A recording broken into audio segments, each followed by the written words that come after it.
He has been called the sleeping prophet, a man of miracles, a seer, a mystic. His work is known around the globe. Hundreds of books have explored his amazing psychic gift. From medical diagnoses to predicting social change, Edgar Cayce's legacy has touched the lives of millions. For 43 years of his adult life, Edgar Cayce gave psychic readings on more than 10,000 different subjects. Nearly everything imaginable is explored in his material: healing, business advice, the Bible, education, child-rearing, ancient civilizations, spirituality, prophecy of world events, and much more.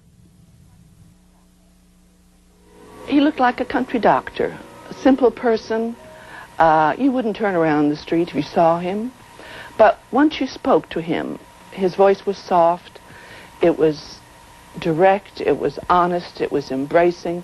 And for me, I always saw a double pupil, a superimposure, as if he were looking through eternity. It made you a little uncomfortable at times because you wondered what you had done yesterday or said yesterday that you ought not to have said.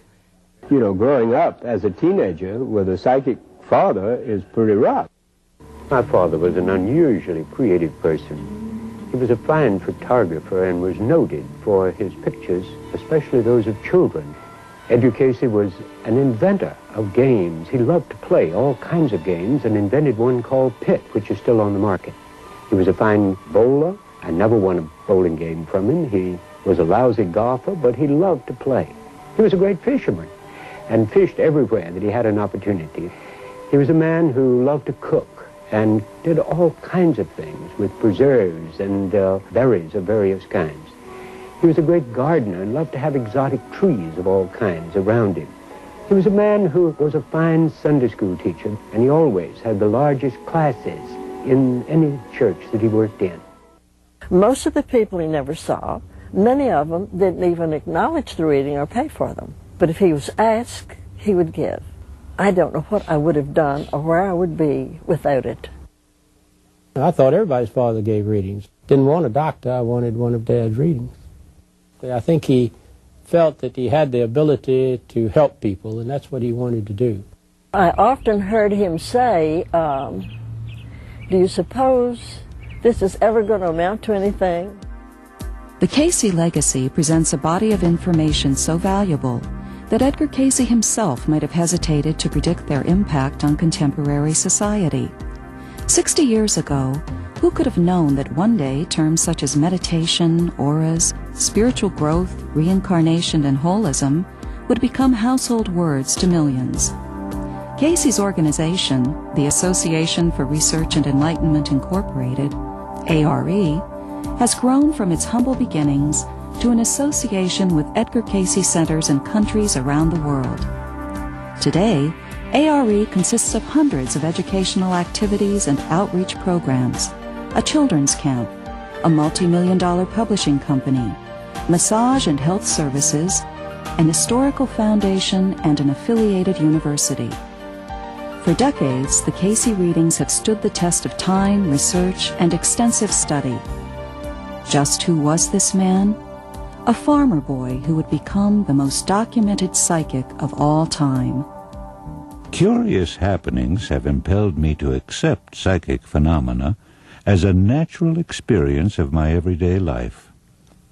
If I could sit down with you for a quiet conversation, I'd tell you this story. I was born and reared on a farm near Hopkinsville, Kentucky. Had a normal childhood in many respects. I saw, and still do, the glowing energy patterns that surround individuals. At a very early age, I remember telling my parents that I could also see and talk with my grandfather, who was deceased. Later, I developed the ability to sleep on my school books and retain a photographic memory of their entire contents. As the years passed, I met and fell in love with Gertrude, who would become my wife. Shortly thereafter, I developed a paralysis of the vocal cords and could scarcely speak above a whisper. Everything was tried, but no physician was able to locate a cause. The laryngitis persisted for months. As a last resort, hypnosis was tried. I put myself to sleep and was asked by a specialist to describe the problem. While asleep, I spoke normally, diagnosing the ailment and prescribing a simple treatment. After the recommendations were followed, I could speak normally for the first time in almost a year. The date was March 31st, 1901. That was the first reading. My life is a combination of literally thousands of such experiences. When it was discovered what had happened, many others began to want help. I soon learned that I could put myself into this unconscious state and give readings for anyone, regardless of where they were. Newspapers carried articles about my work, but it wasn't really until Gertrude was stricken with tuberculosis that the readings were brought home to me. Even with medical treatments, she continued to grow worse and was not expected to live. Finally, the doctor said there was nothing more they could do. A reading was given and recommended osteopathy, inhalants, enemas, dietary changes, and a prescription medication. The advice was followed, and Gertrude returned to perfectly normal health. There hadn't been anything written about her. I guess, of course, she didn't do anything spectacular like Dad did, but she kept the family together and raised Julien and I guess that was a job. So, another personal confirmation of the readings came when the family was faced with the second crisis, involving their eldest son, Julien, who had been playing in Edgar Cayce's photography studio. The flash burns were so severe that the doctors felt that the eyes could not be saved without taking one of them out. Our family physician told me this, and it was then that I asked Edgar Cayce, my father, to give a reading. When the treatments he recommended were applied, in applications on the eyes, internal medicine, and a change of diet, the eyes began to heal. And in a matter of weeks, they removed the bandages, and I could see. From that time on, Edgar Cayce immersed himself in giving readings. Each day, he would lie down on a couch, become comfortable, put his hands up to his forehead, and begin to pray. When he saw a brilliant flash of light, it was the signal that he could continue. He'd lower his hands to his stomach, and when his eyelids began to flutter, his wife would give him the appropriate suggestion. In this state, it seemed that he could answer any question or provide any type of information requested. According to the readings, each of us writes the story of our lives through our thoughts, our deeds, and our activities with one another. These accounts are stored in what the readings called the Akashic Records, and it was from this place, as well as from the minds of the individuals for whom he was giving the readings, that Edgar Cayce gathered his psychic information. Although the readings cover thousands of topics such as, who am I? Why am I here? And what is the purpose of life? Many can be categorized into subject areas such as health and healing, philosophy and reincarnation, dreams and dream interpretation, ESP and psychic phenomena, and spiritual growth, meditation, and prayer.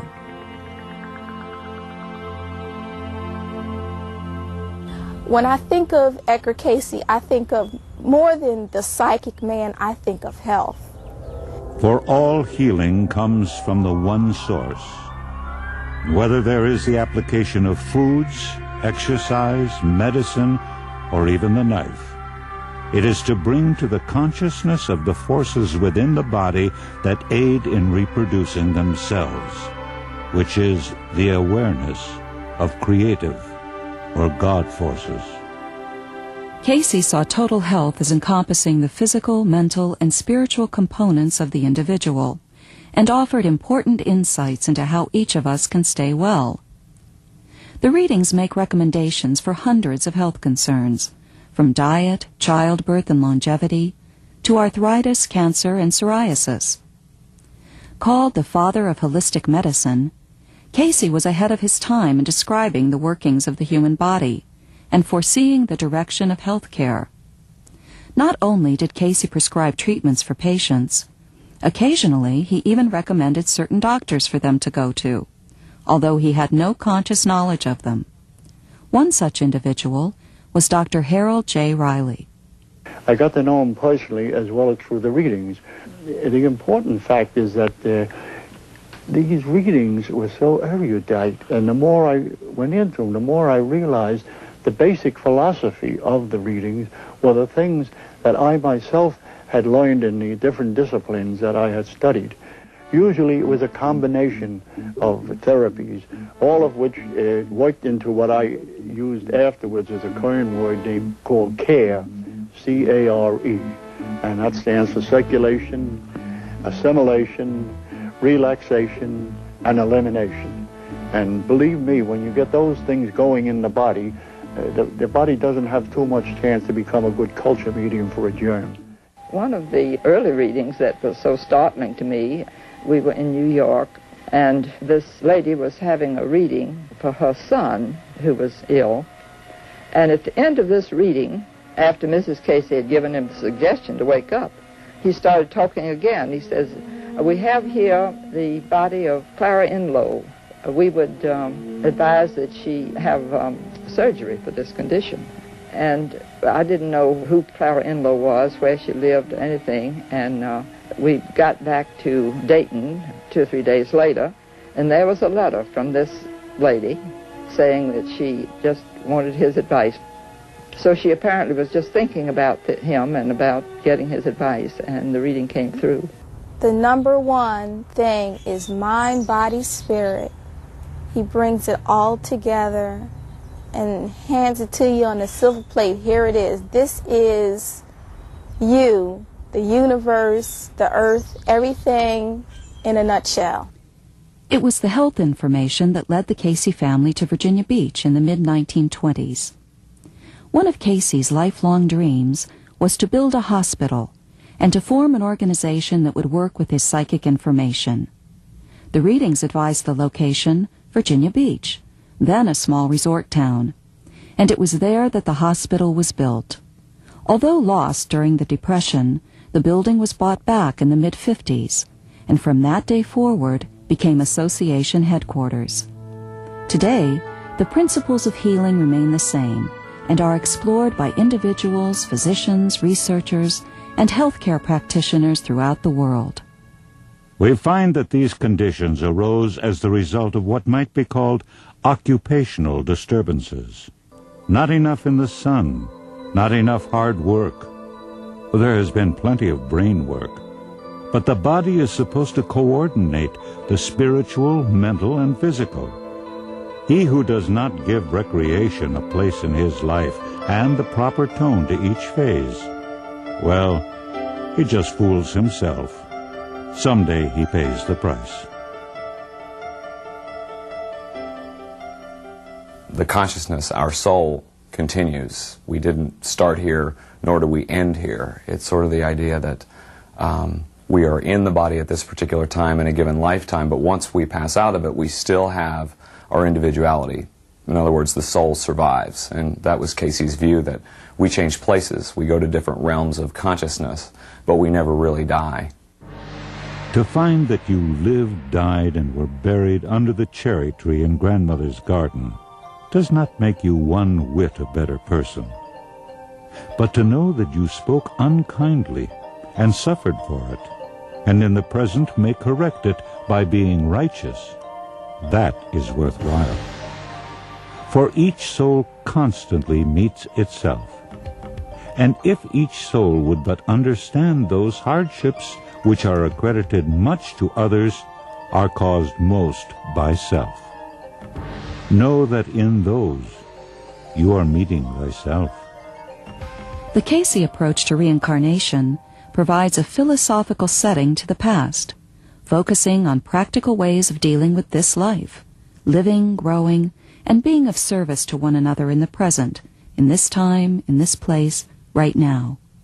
The Cayce readings tell an extraordinary story about how life is meaningful and purposeful, and we're all here on a grand purpose. But then they get even more specific and say that everybody is here on a specific mission, that each of us has come with unique talents and abilities and strengths to contribute something and to grow in a very special way, a very particular life path. And when Edgar Cayce gave life readings to individuals, and there's about 2,000 of them, He wasn't just telling them stories about their past lives. He was helping them see their mission or their purpose for this lifetime. And that's something each one of us can discover for ourselves. If you want to know what you need to work on in life, look at the people that you keep attracting to you. And if you want to know what you have to work with, look at the positive people in your life, because you can see your own strengths and weaknesses in other people. I feel that this material gives people a better way of living their lives. It's a philosophy of tolerance and openness, and invites people of all backgrounds to come and share and to learn from one another, to find out more about themselves as people. If you don't apply, you're not going to learn. And if you apply incorrectly, you'll have to correct. And every jot and every tittle has to be accounted for. And we used to sometimes laughingly say, the jots and the tittles are upon us. Karma is only memory. It is not destiny. One's past merely provides a framework of potentials and probabilities. An individual's free will determines the actual experiences he or she has in the present. Know that it is not all just to live, not all just to be good, but good for something, that ye may fulfill that purpose for which ye have entered this experience. And that purpose is that ye might know yourself to be yourself, and yet one with the creative forces, or God. Dreams are given to us for our benefit, to learn from, to grow with. The dreams as we see that come to the entity are those correlations of the physical with the subconscious forces of the body. And from same there may be gained those truths, those lessons, which, used aright, may be for the development of the body spiritually, mentally, financially. Hundreds of Cayce readings deal with the subject of dreams and dream interpretation. The dream state is one of self-examination, but it is also much more. A storehouse of all of our wishes, hopes, and memories of past experiences. Dreams can diagnose the cause of physical ailments. They can point out thoughts and emotions that we have perhaps tried to overlook, and they can make suggestions for improving our relationships with others. Dreams can be a catalyst for change in our lives. They can also be reaffirming that we are headed in the right direction, that they can give us sort of a spiritual upliftment that we might really need at a given time.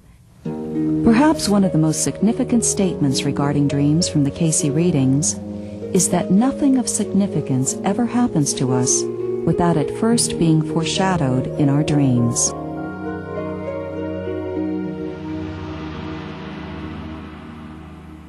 Cayce's life story contains many different examples of ESP, such as telepathy, clairvoyance, precognition, and retrocognition. Telepathy is also known as mind-to-mind communication. Once, while in Kentucky, Cayce gave a reading for a man in New York. Cayce saw the man smoking a cigar, heard him whistling a particular song, saw him meet with another man about a piece of investment property, and then watched him look over 3 pieces of mail. These events were later verified. They gave him the suggestion and said, you will have before you the body of so-and-so who was supposed to be in an apartment in New York. He lay there a minute and he says, we do not have the body. Said, he's not here. Said, he's on a bus coming across town. Said, there's been an accident and the traffic's tied up. Said, there's a delay. He'll be here in a few minutes. We'll wait. He lay there for 15 minutes, didn't say a word. And at the end of that time, he says, he's come in now. He proceeded to give the reading. Well, when he said he's come in now, he then got up and went in the other room and called the man on the phone. The man said, that's exactly right. Said, I know I was supposed to be in my apartment, and I was on the way there, and I was on a bus, and there was a lot of traffic, and the bus was late, and I just this minute walked in.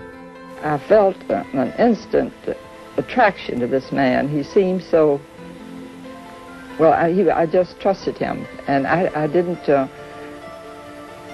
think anything about his readings. When I sat there and listened to it, it was just like any other job of taking dictation. One day during a reading, he said a string of words, so I was wondering whether I should put a dash or comma or just how to word this. And over there asleep on the couch, I mean, his eyes closed, he said, put a comma between these. and a few times he did that, and other people learned that it was good to be present for the reading, because if they thought of questions, he would answer them without being asked. Although the readings discuss major global, political, and social upheavals, they also provide some inspiring insights into humanity's collective future. Cayce predicted that the time would come when every individual would realize their responsibility toward one another, a realization that would change the thought of humankind. During the height of World War II, he saw a united world, a renewed sense of spirituality all over the planet, even in international currency. He predicted an alliance with Russia, freedom out of communism, democracy out of China, and the discovery of Atlantis. To him, these psychic experiences were a natural byproduct of spiritual attunement.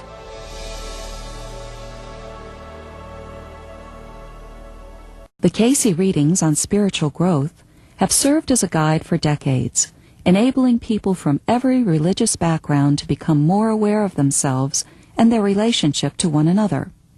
Small interdenominational study groups exist worldwide, exploring the reading's approach to cooperation, service, love, meditation, and prayer. From Cayce's perspective, part of our purpose here on earth is to come to know our true relationship with God, and perhaps more than anything else, meditation is the key to understanding that relationship. Sitting quietly each day for a few minutes and awakening this divine within, I heard about all my life and had a heck of a time getting myself to the point of trying it on a consistent, persistent basis. But once I began to do that, I think there really can come a sense of, yes, there's more to us than a physical body. We especially try to help people work with what I call the keys to healing, which are the ideal, prayer, meditation, application. As we journey through life on the spiritual path, working with meditation and prayer, the natural outcome, according to Cayce, is that we will enter into this oneness of consciousness. I think that the philosophy in the Cayce material, for me as for a lot of other people, is what has put together a lot of the loose ends of my understanding of who I am, what life is all about, what my relationship with God is, and that is a lifelong work. There is that perfect pattern within each one of us. You know, the soul made in the image of God, therefore there has to be some part of us that's perfect. We don't generally see that, but at least that potential is there. And how does that manifest? How can we enhance that? What can we do at every level to live in the earth in a more constructive, helpful, hopeful, loving way? Most often, Cayce used the language of traditional Christianity. However, the ideas in the readings are deeply ecumenical, so that the pattern of Jesus' life is presented as a pattern for every soul in the earth. Thou shalt love the Lord thy God with all thine heart, thy neighbor as thyself. This the whole law. This the whole answer to the world, to each and every soul. This is the answer to the world conditions as they exist today. Man's answer to everything has been power. Power of money, power of position, power of wealth, power of this, that, or the other. This has never been God's way. Will never be God's way. Rather, little by little, line upon line, here a little, there a little, each thinking rather of the other. Make the world a better place, because you have lived in it. When the Association for Research and Enlightenment was formed in 1931, the purpose was to research and make available practical insights from Cayce's psychic readings. Today, The ARE community has grown to tens of thousands of members around the world, regional offices, and programs that include international outreach, conferences, and educational activities. A graduate degree program is available through Atlantic University, and the Harold J. Riley School of Massotherapy trains individuals in the concepts of massage and holism found in the Cayce readings. Even now, the purpose of these ever-growing organizations is to allow individuals the opportunity to research the Cayce information for themselves, letting them discover ways in which this material can be practically applied in daily life. The specific information in the Edgar Cayce readings that was given years ago for thousands of people is just as relevant today. I think the beating heart of the ARE would be people who are committed to doing the best job they can do of living their ideals and purposes. Our goal is not to escape the earth. It's not to get out of the physical. It's not to wait just for heaven and then everything will be all right. The goal from the Cayce perspective is that we need to bring heaven into the earth. That the very best we can think of, our goal is to bring it here, because we are children of the divine, and that we came to the earth for a reason. And that reason really is to manifest the spirituality of the God into the earth. When I try to think what this work might be like decades and decades from now, I imagine that Edgar Cayce's readings will be readily available and accessible in a wide variety of ways throughout the world. But at the same time, my hope is that the ideas in those readings will have inspired creative endeavors and new initiatives and new ways of doing the kinds of things Edgar Cayce did well into the 21st century and beyond. Much of the information given hasn't even been tapped yet. Who will help me most? And he says, God. What work? Members of the ARE come from all walks of life and spiritual traditions. Perhaps these words of Edgar Cayce best describe the ongoing work of the association. Neither I nor the association that carries on the work with the readings has anything to sell, nor has any instant answers. What we do have is a body of information. Of this information, I can only say that in my life, and in the lives of many of those who have come in contact with the readings, there seems to be much that is a help.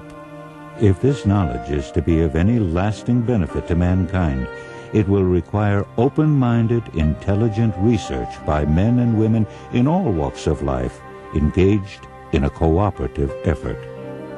There are no barriers to prevent any individual from taking part in the association.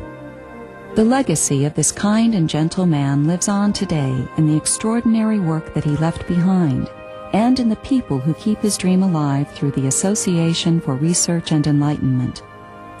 It is an association of people, built upon the information contained in the Edgar Cayce readings. Information that has touched the lives of millions. Information that has proven valuable for nearly a century. Information that explores our relationship with God, one another, and ourselves.